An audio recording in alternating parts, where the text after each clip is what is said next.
नमस्कार साथियों, मैं मनीष भारती संस्कृति प्लेटफॉर्म पर आप सभी का स्वागत करता हूं। साथियों, भारत में नौकरी करने वाला कोई भी व्यक्ति हो, उसके लिए पीएफ जो है वो बेहद महत्वपूर्ण हो जाता है। अब इससे जुड़ी हुई एक महत्वपूर्ण सूचना यहाँ पर है।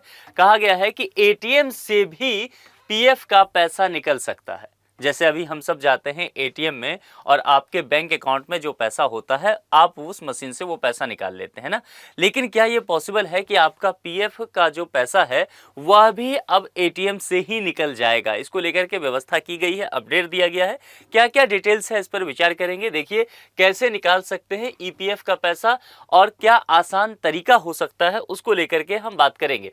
जैसा कि हम सब जानते हैं कि भारत में नौकरी करने वाले ज्यादातर लोग जो होते हैं, कर्मचारी भविष्य निधि यानी कि ईपीएफ उनके लिए एक भरोसेमंद बचत का साधन है। हर व्यक्ति चाहता है कि जो वह कमा रहा है उसका कुछ हिस्सा निश्चित तौर पर वो बचत कर ले, जो कि इमरजेंसी में कभी उसके जीवन में काम आ सकता है। तो यह योजना जो है सरकार के तहत चलाई जा रही है और इसका मकसद है कि कर्मचारी की नौकरी खत्म होने, या दूसरे शब्दों में आप कह सकते हैं जब वो रिटायरमेंट के एज में पहुंच जाते हैं, रिटायर हो जाते हैं, उसके बाद उनको एक सुरक्षित फंड मिल सके ताकि फ्यूचर में आर्थिक परेशानी ना हो सके, और दूसरे शब्दों में कहा जाए तो उनकी सामाजिक सुरक्षा जो है वह अक्षुण्ण हो सके।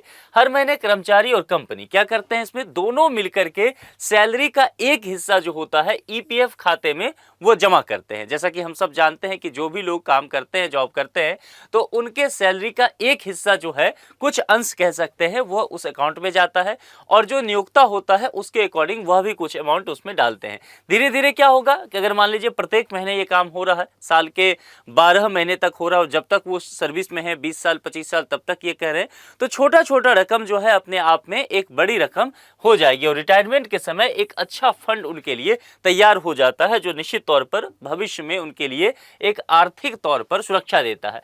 जहां पहले ईपीएफ की रकम निकालना थोड़ा मुश्किल हुआ करता था, लेकिन अब देखा जाए तो ईपीएफ को नियमों में इसमें बदलाव किया गया है और नए नियम के तहत कहा गया है कि अब ईपीएफ का पैसा निकालना पहले के तुलना में ज्यादा आसान कर दिया है। इसके लिए आपको सिर्फ क्या करना पड़ेगा, तो जो पोर्टल होता है ईपीएफओ का, उस पोर्टल पर जाकर के कहा गया है कि अब आप ऑनलाइन आवेदन कर सकते हैं और इसके बाद बाकी प्रक्रिया जो है वह पूरी तरह से डिजिटल कर दिया गया है।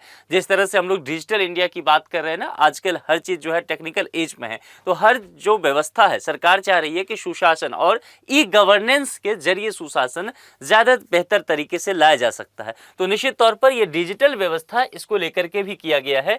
अब इसमें क्या है कि पैसा सीधे आपके बैंक अकाउंट में आ जाता है, जिसे आप फिर एटीएम या ऑनलाइन ट्रांसफर के जरिए निकाल सकते हैं, मोबाइल बैंकिंग या नेट बैंकिंग के जरिए आप कर सकते हैं। तो कुछ स्टेप्स इसका क्या होता है और कैसे जो है ईपीएफ का पैसा आप एटीएम से निकाल सकते हैं, इसको लेकर के जरा चर्चा करते हैं। उससे पहले समझते हैं कि ये जो ईपीएफ है यह क्या है और यह काम कैसे करता है, चूंकि निश्चित तौर पर हम सभी व्यक्ति इस चीज को लेकर के उत्सुक रहते हैं, हमेशा सुनते रहते हैं। देखिए, ईपीएफ क्या है, यानी कि कर्मचारी भविष्य निधि। आप जानते हैं यह एक सरकारी योजना है, यानी कि सरकार के द्वारा, भारत सरकार के द्वारा चलाई जाती है, जिसमें आपका और आपकी कंपनी का जो कुछ अंश होता है वो हर महीने जमा होता जाता है और आपकी सैलरी के मूल हिस्से पर यह आधारित होता है।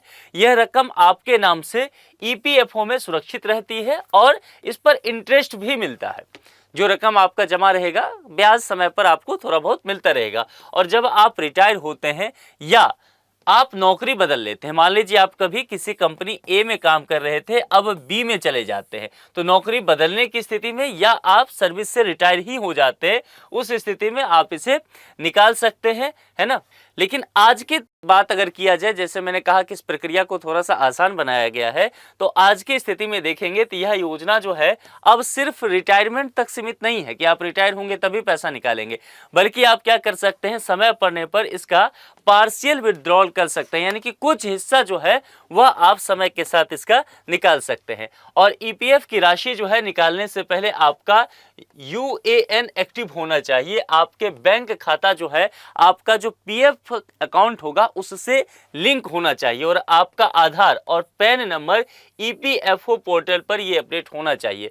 मोबाइल नंबर आपके आधार से लिंक होना चाहिए। निश्चित तौर पर आज तो देखते हैं सभी व्यक्ति का ये होता ही है, ताकि क्या ओटीपी उस पर आपको मिल सके। ये सारी जानकारी आपने सही भरी है और सभी दुरुस्त है तो ईपीएफ का पैसा निकालने में आपको बहुत आसानी होगा। अब देखिए कुछ स्टेप्स इसके बताए गए हैं। कहा गया है कि ईपीएफ का पैसा एटीएम से निकालने के लिए क्या क्या कर सकते हैं। सबसे पहले चीजें क्या है, मैंने बताया था कि इन सभी प्रक्रिया को डिजिटलीकरण कर दिया गया है ई गवर्नेंस के तहत। तो सबसे पहले इसका एक पोर्टल है और जो पोर्टल पड़ता है ईपीएफओ पोर्टल, देखिए ये यहाँ पर दिया हुआ है पोर्टल का लिंक, इस पर जाकर के लॉगिन करना पड़ेगा। लॉगिन करने के बाद जब आप जाते हैं तो ऑनलाइन सर्विस का एक ऑप्शन दिखेगा, उस ऑनलाइन सर्विस के ऑप्शन पर जाकर के क्लिक करना पड़ता है, ठीक है। और उसके बाद ये ऑप्शन चूज करने के बाद बैंक अकाउंट डिटेल्स आपको वेरीफाई करना पड़ेगा। इसमें आपको बैंक खाता दिखेगा जिसे आपने पीएफ के अकाउंट से लिंक कर रखा है और डिटेल्स जितने हैं वो अगर आप देख लीजिए सही है तो फिर आप इसके लिए क्लेम कर सकते हैं। उसके बाद एक फॉर्म आता है साथियों, वह फॉर्म 31 होता है, तो उसके विकल्प को चुनना पड़ेगा और फिर पैसे निकालना है आपको। तो क्यों निकालना है इसका रीजन बताना पड़ेगा। जैसे कि पीएफ एडवांस सेलेक्ट करेंगे, यहाँ आपको कारण बताना होगा कि आप जो निकाल रहे हैं वो क्या मेडिकल इमरजेंसी की वजह से है, शिक्षा के लिए, बच्चे के विवाह के लिए, किसी भी अन्य वजह से जो भी आपका वजह है वो यहाँ पर स्पष्ट तौर पर दर्ज करना होगा। कई लोग जो है वो नहीं ये प्रक्रिया को आगे बढ़ा पाते हैं, पैसे नहीं निकाल पाते हैं। इसकी एक वजह क्या है कि वो ये नहीं समझ पाते हैं कि फॉर्म 31 में क्या करना है। अगर फॉर्म 31 की स्थिति को समझ जाएंगे तो फिर प्रक्रिया आसान हो जाएगा। और वो कारण नहीं दे रहे हैं, अगर कारण देंगे तभी आप आगे बढ़ पाएंगे। इसके अलावा जरूरी जो डॉक्यूमेंट्स हैं उसको भी अपलोड करना पड़ेगा। अब देखिए उसमें क्या होता है कि बैंक पासबुक या कैंसिल चेक की जो स्कैन कॉपी है वह अपलोड करनी होती है कई बार, तो ये आपके पास होना चाहिए। इसीलिए आपको डॉक्यूमेंट साफ और सही रखना पड़ेगा। इसके अलावा जैसा कि मैंने कहा था कि आधार और मोबाइल लगभग आजकल सभी व्यक्ति का लिंक रहता है, अगर नहीं है तो वो कराना पड़ेगा। आधार जो है वह ओटीपी से वेरीफाई होगा जो आपके मोबाइल नंबर पे जाएगा और उसके बाद वह देंगे तो फिर आप जो है अपने एप्लीकेशन को सबमिट कर सकते हैं। और उसके बाद अब आप एटीएम या ऑनलाइन पैसा निकालने के लिए आपका प्रोसेस तैयार हो चुका है। हालांकि कुछ वक्त लगता है, यह जो है आपको तकरीबन 7 दिन लग सकता है, 3 दिन लग सकता है, 10 दिन भी लग सकता है मैक्सिमम।